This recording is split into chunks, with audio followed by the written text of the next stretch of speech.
Have you ever told the truth, even though you knew it would hurt someone? Have you ever lied to protect someone's feelings? Maybe you've returned a lost wallet, or maybe you kept it. Why do we make the choices we do? Every day we face small moral decisions, and sometimes life throws us into bigger ones, where there's no easy answer, no clear right or wrong. But what is right? What should we do? These aren't just personal questions. They're ethical ones. And for thousands of years, philosophers have tried to answer them. Today, we begin to explore why we act the way we do and what ethics really means. So, what exactly is ethics? Ethics is the branch of philosophy that asks what is right, what is wrong, and how should we live? It's not the same as the law. Something can be legal but still feel deeply wrong. It's also not just about personal taste. Liking pineapple on pizza isn't a moral issue, but stealing someone's lunch? That probably is. Ethics helps us think beyond impulse, beyond habit, and asks us to reflect on our values, on what kind of person we want to be, and what kind of world we want to help create. At its core, ethics is about choice and the reasons behind those choices. To understand ethics more deeply, philosophers have developed different systems, ways of thinking about what makes an action right or wrong. Let's look at the three most influential ones: consequentialism, deontology, and virtue ethics. First, consequentialism. This theory says that the morality of an action depends on its outcomes. If the result is good, the action is good. The most famous version of this is utilitarianism, which asks, does this action create the greatest happiness for the greatest number of people? Imagine the classic trolley problem. A runaway train is heading toward 5 people on the tracks.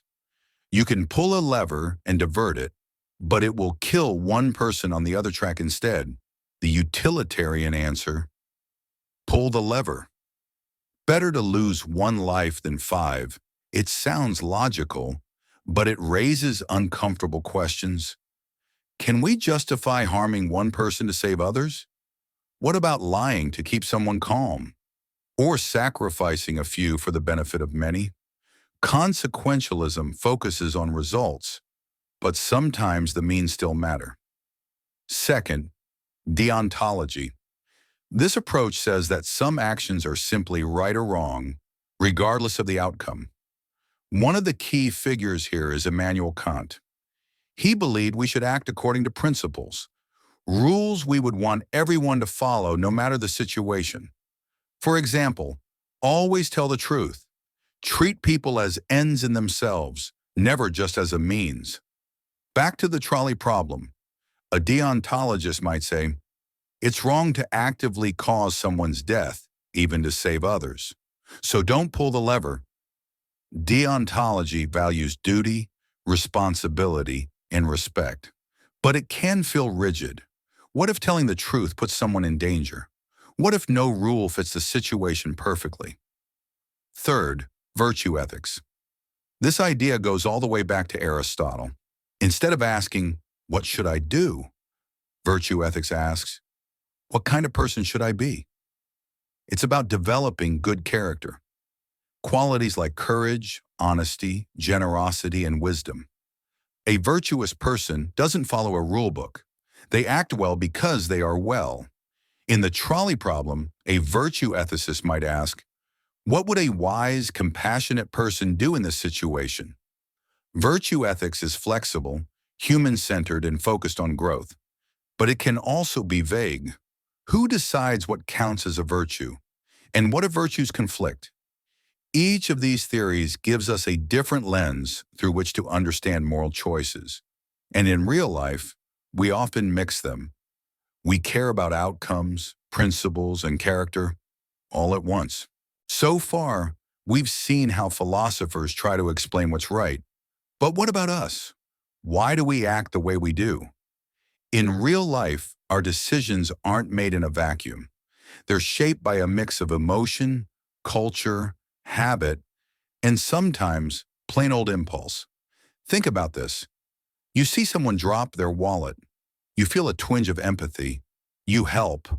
Or you get caught in a lie. You feel guilt. You try to make it right. Sometimes we act morally not because we've reasoned it out, but because we've felt something deeply.